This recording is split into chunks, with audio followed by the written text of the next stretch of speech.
So I missed the birth of the baby, and I think for most men that was, kind of like, yeah, it's not a big deal. You know what I'm saying? Like you miss some, you make it to some, you don't. But this one was kind of traumatic for me because I was there for all three of the other babies being born, and so for me, I really wanted to be there and I couldn't be there because of work. And so I was having a hard time dealing with it, and our midwife was saying like, I really want you to think about trying a rebirthing, and I never really understood what that meant. I didn't know what it was.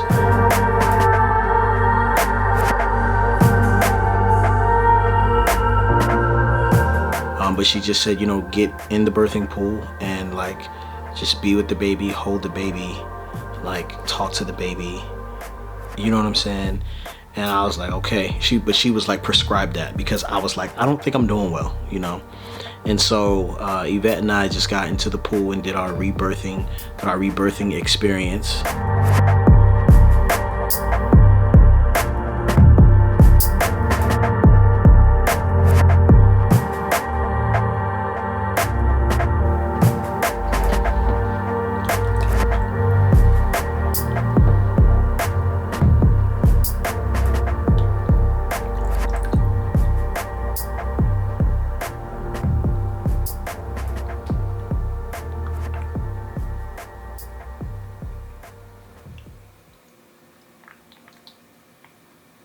Is he eating it? He's eating his hands.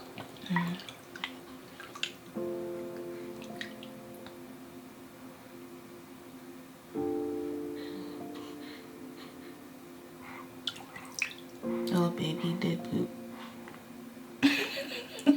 Where at? Just on you. Oh, poor thing. He looked a little too comfortable. Hold on. I thought we were bonding.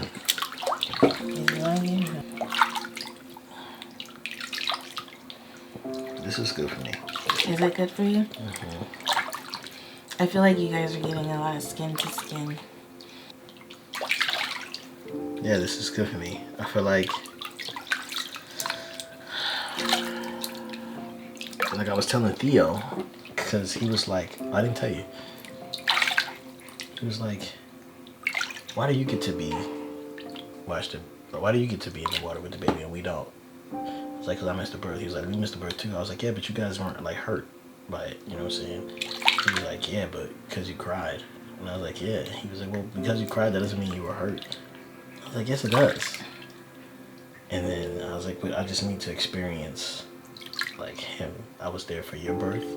I was there for your birth, and I was there for a night birth, but I wasn't able to be there for his birth. And then Riot butts in and goes, you can't get in the pool because you don't have vaginas. I'm like, man, get out of my face. Lord have mercy.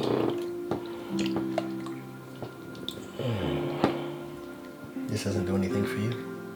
I like it. I like watching you guys together.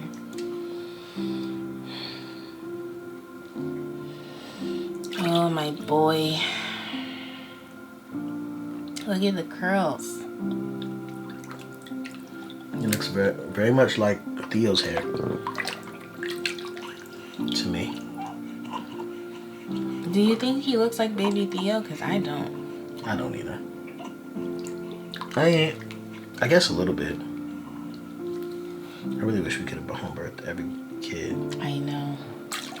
I agree. Does that make you want to have another one? I mean, kind of. I was not expecting you to say that. Babe.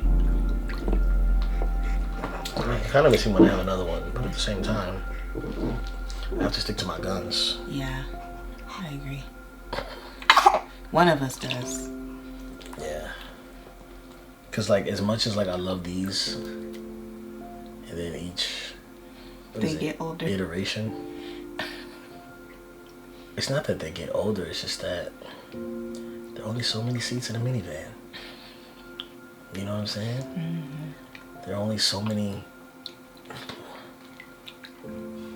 it's just so much. Like, it's so much to think about. Like, I just want to go with my family. Yeah, and I'm already starting. It's only been a week, and I feel pretty as a mom. Well, I think that's different. You know what I'm saying? Like, you haven't gotten 4 kids down yet. It's bright baby. You gonna hold for a little bit? No, because then he's gonna want to eat. Okay. I give you kisses. I give you kisses. Okay, sorry. It might have been awesome to actually be in the pool too. Like, this isn't bad. Except when my water broke and all the stuff came out. I mean, it's kind of like it'll wash off. Mm-hmm. You sat in it. And the stuff that was all over his skin, they actually were like, this might be good for Anaya. Like, just rubbing it on her, because she had some on her. And then Michelle was like, well, it's actually not bad for her skin. Okay. Come close. You slept for a long time, I know. I know, baby. He kind of looks like a little frog. The way he spread out. Yeah. Well, he was swimming in there. He looks like a little frog. Look at how his hair is curling up. So cute. Such a cute baby. He's eating his own arm. I think Uzi, babe. Uzziah.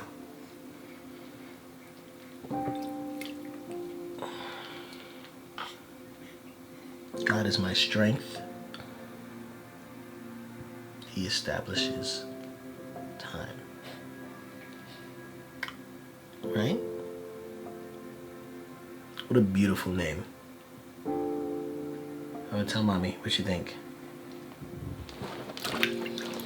Uzziah. What do you think? Do you like that name? Uzziah? Uzziah Henry? What's your middle name? Edom? Uzziah Edom? Huh? Ooh! Dog. No. You. I just want to scratch my face for a second. Sorry, baby. We're gonna play fight and roughhouse and do all the things me and your brother do. But if you don't want to do that, you don't have to. You can be chill. She probably gonna try to butter you up. Make you like a little princess. Like a Naya. No. But we gonna fight. Right? You wanna fight?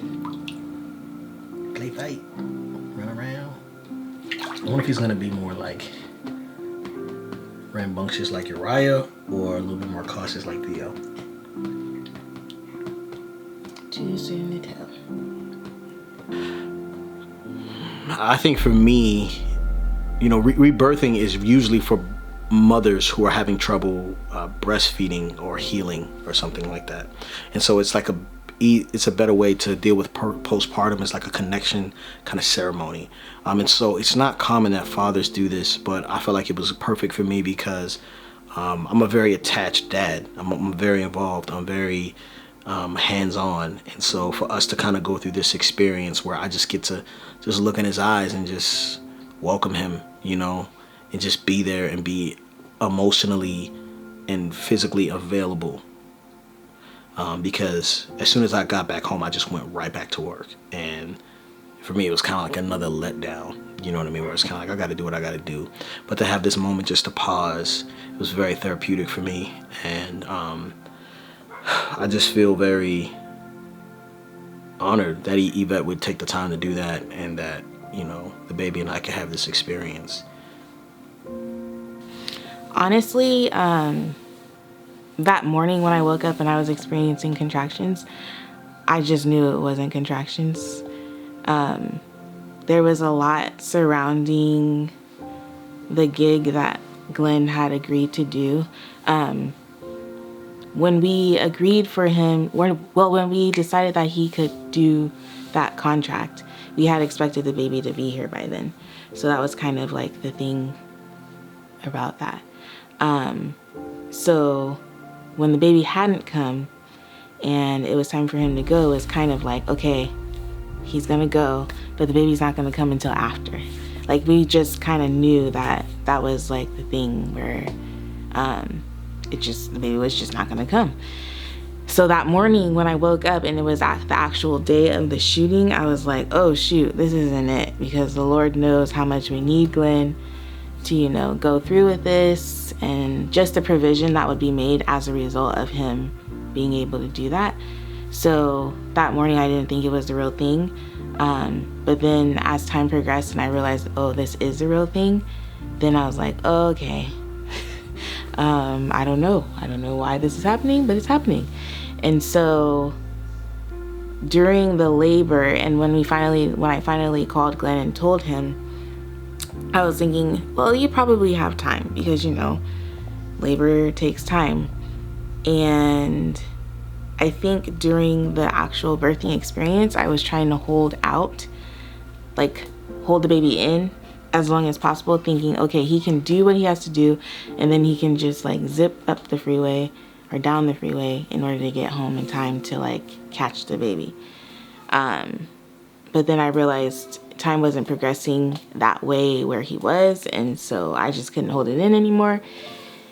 And it was time, and it was time to push and for the baby to come. And it was like I missed him.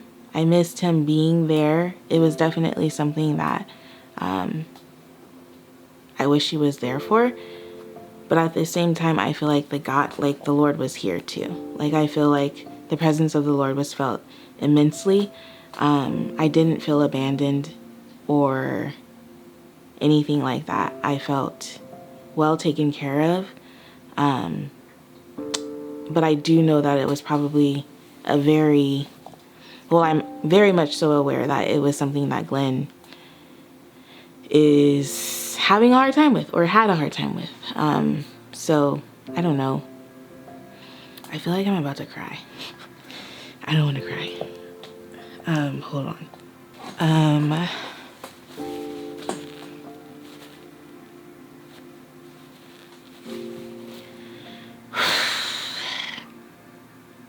So I was looking back at the pictures from the birth, and I think that's when I realized, gosh, I was looking back at the pictures from the birth, and of course, when I was in the actual experience, I realized my husband wasn't there.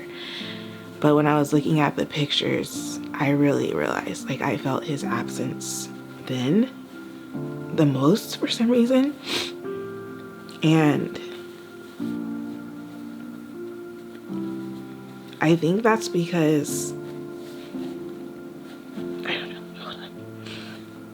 I think it's because, for me, Glenn has become a huge source of strength for me, someone I rely on for, I don't know. He's just become a huge source of strength for me. And so a source of strength. And so when I was looking at the pictures and I was seeing the moments when I really wanted to hold someone's hands, or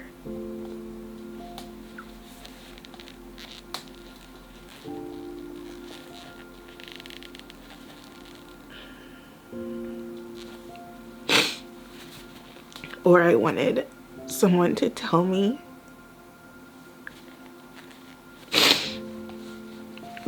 that I could do it.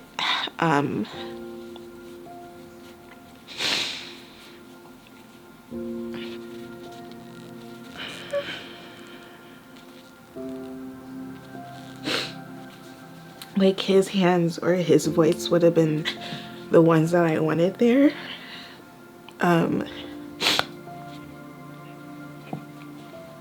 Gosh, I didn't even realize I was this upset. I guess I've been telling myself it's fine. And it totally is fine. I'm okay. I don't know where this is coming from. But yeah, like there was moments when I would be like, don't touch me. Like I didn't want people to touch me. But like if Glenn were there, I would have wanted him to touch me. Like I would have wanted to hold his hands, or I wanted him to rub my back. Or I would have wanted him to like just tell me like, you got this, Yvette, faith not fear, or whatever. But I didn't have that. And so I guess the biggest thing that I learned is that like I don't need him as much as I've come to rely on him. Like I don't know. That sounds kind of bad. But it's like he has become like a huge source of strength in my life. And I think that maybe it was the Lord's way of reminding me that like he's just as present. I don't know if that makes any sense whatsoever, but yeah, leaning into my faith was all I could do. It was just all I could do. Like all I could do is rely on the Lord and just trust and believe that like June 26th at 11:04 a.m. was the time that he had for our baby boy to be born. Like I don't know, I feel like we always try to make plans, and the Lord just has a way of saying, you guys can make all the plans you want, but like I'm in control. Like I got this, and my plans reign above yours. But I don't know, I just feel like the Lord has a way of just showing up just on time, or he's always here. He's forever present. And I think that's just the thing that I need to be reminded of, not only like during the birth, but even now after. Like shoot, I have 4 kids and it's only been a week, but I'm just like, how am I gonna do this? Like how am I gonna do this? But I just know that his grace is sufficient, and he's with me every step of the way. Like he's with me when I'm parenting and loving on these children. And I read something today that was like, this man was talking about how different his daughters are, and how like he has to parent them differently or interact with them differently, and how him just reflecting on that in and of itself was very eye-opening to him about how like the Lord loves each of us. Like he has so many more children to take care of, and he just cares for us each individually, like the way that we need to be cared for. And so I don't know, I always feel like seen by the Lord. I felt like he was there. At one point in the birth, I just cried out like, Lord, just let this baby slip out. Like, let's just let this baby slip out quickly or whatever. And I really did feel like the child slipped out. So I don't know. I just feel like the Lord was just reminding me that he is here. I am his daughter, and that he cares for me. For me, just watching them together was pretty awesome. I'm not gonna lie, when our midwife suggested to do it, I was like, okay. The funny thing is, like when we were planning for the home birth, Glenn kind of said like he would not get in the pool with me because, you know, stuff comes out and, you know, whatever. But him being in the pool with me was actually kind of sweet and precious. And I really appreciated just being able to see him and the baby together. Like I felt like they got to do that skin to skin bonding, but I also felt like the baby was actually looking at him and seeing his papa. So I don't know, I felt like it was good. It seemed like it was good for him, but it was really nice for me to see. I definitely was fighting back tears. One thing about Glenn is he's just a very present, hands-on dad. And so I knew that missing the birth was going to be something that was going to be pretty impactful to him. And I was like, I don't know. I don't even know. It was just, I felt like him missing the birth was something that he definitely would have a hard time recovering from. And I didn't really know how we were going to get past it. I didn't know how we were going to get past it, because even when he got home that evening, you could just tell that his heart was broken. And even like just the couple of days after the baby was born, I just felt like he wasn't, I don't know, he was kind of like a zombie. Not a zombie, that's not the right word, but he was just kind of like mellow. And so when our midwife suggested that we do this whole rebirthing experience, I was definitely open to it. But when he said that he wanted to do it, I thought that that was awesome. It just kind of goes and speaks to his presence as a father, and like the fact that he was proactive to seek out things to do in order to connect with the baby and kind of take back what was taken from him. I think it just speaks to his character as a dad. Like that's just who he is. He wants to honor his children. He wants to be there for his children. And I admire that about him. I'm very glad that we did this. I feel like this is, I want to do more stuff like this, breathing exercises. Even if me and one of the boys get into an argument, or Anaya get into an argument, like we can come back in the pool and just kind of kick it and talk. You know what I'm saying? Like doing things like this is just super therapeutic, and not just for the cameras, but like really good for my soul, you know? So thank you guys so much for watching. Protect your life. Keep your network popping.